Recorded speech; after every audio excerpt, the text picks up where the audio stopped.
Okay, so in this question, as you can see, your ellipse is tilted so that your major axis is a vertical line. Now, our major axis in this question is 130 mil. As we know, the radius to get our major auxiliary circle then is going to be 65 mil. So we're going to start with getting 65 mil on our compass.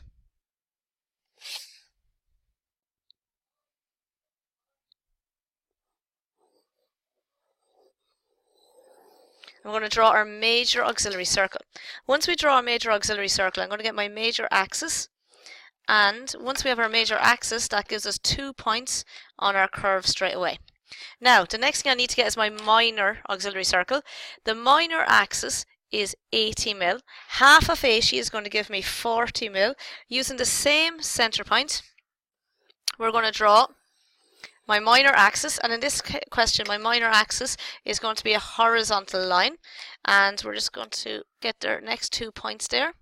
So we're going to divide up our circle now. Yet again, it does not have to be equal, but I find that 60-30 is just easier.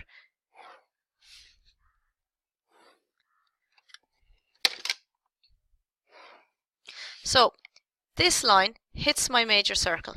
Where it hits my major circle, I draw a line parallel to my minor axis. The same line where it hits my minor, I draw a line parallel to my major. And that gives me my point. We're going to repeat this process to find the rest of our points. So where it hits my minor, parallel to my major.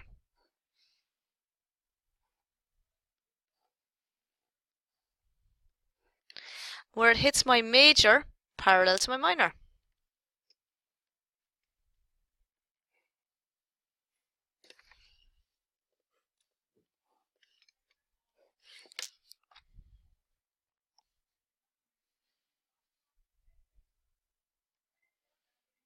And once we have our dots, we're going to join our curve freehand.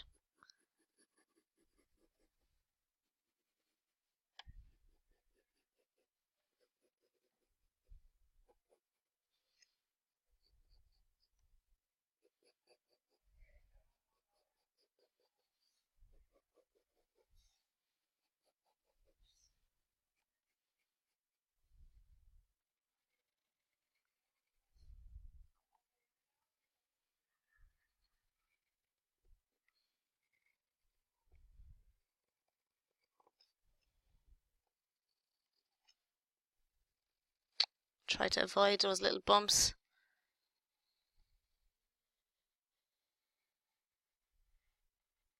Lovely. So there's my ellipse curve. Now, the next thing on the page I'm given is I have to give this shape, which is my mirror frame. I'm told I have a gap here of 5 mil on either side.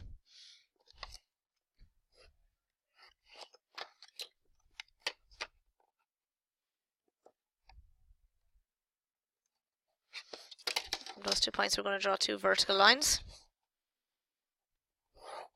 And I'm told that I have a gap of 5 mil for these.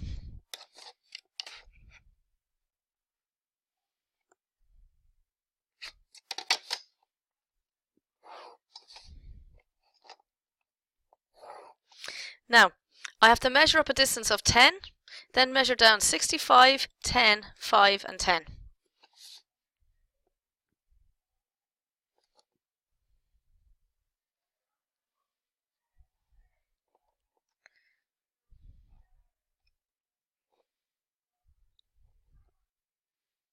And from each of those dots we're going to draw horizontal lines.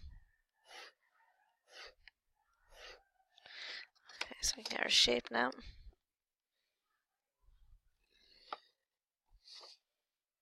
Sorry, horizontal line over the top.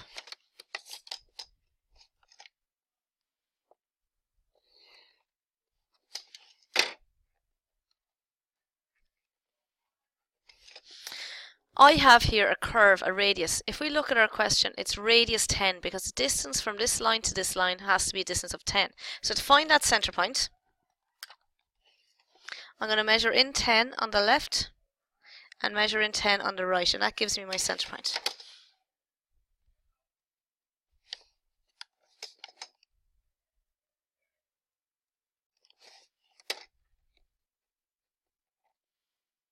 And once we have our 2 center points, we're going to get our compass, put radius 10 on them.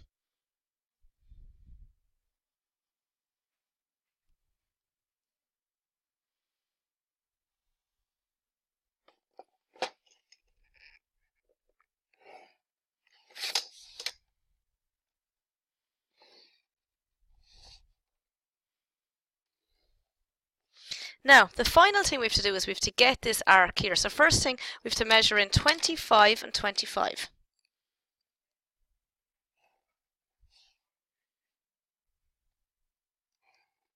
Lovely. Now, this arc, you're not given the radius, but you're given 3 points which is on the arc. So I'm just going to show those 3 points. So my 3 points, I know that my arc must touch these 3 points. It's a symmetrical arc. Because it's a symmetrical arc, the center point is going to have to be on this vertical line. In order to get the arc, I need to do a construction called a chord. Okay, we need to do a construction called a chord. Now, where this comes from is if I draw a circle over here. Alright, so we have a circle, just a random one I'm after drawing, and we have a center point. If I draw a line, and the line cuts 2 points of my circle, it's called a chord. If I bisect this, okay, and find the center point of it, I know if that's bisected, and this line is perpendicular to bisect, the center point must lie on this. So if I take a second chord, and I do the same thing, that gives me my center point. So what I have to do up here is I join 2 of my points together. That gives me a chord. I bisect the chord. So what I do is I get my compass, roughly 3/4 of the way, swing an arc, swing an arc. Put a point to my compass on the other side, swing an arc, swing an arc. Once I join my points together and extend them, that gives me the center point here. Whenever you find a center point, as we know, you draw in the little cross. Point of my compass on the cross, extend to the point, and because we've located the right center point, it's equidistant from all of the pink points. That gives me my arc.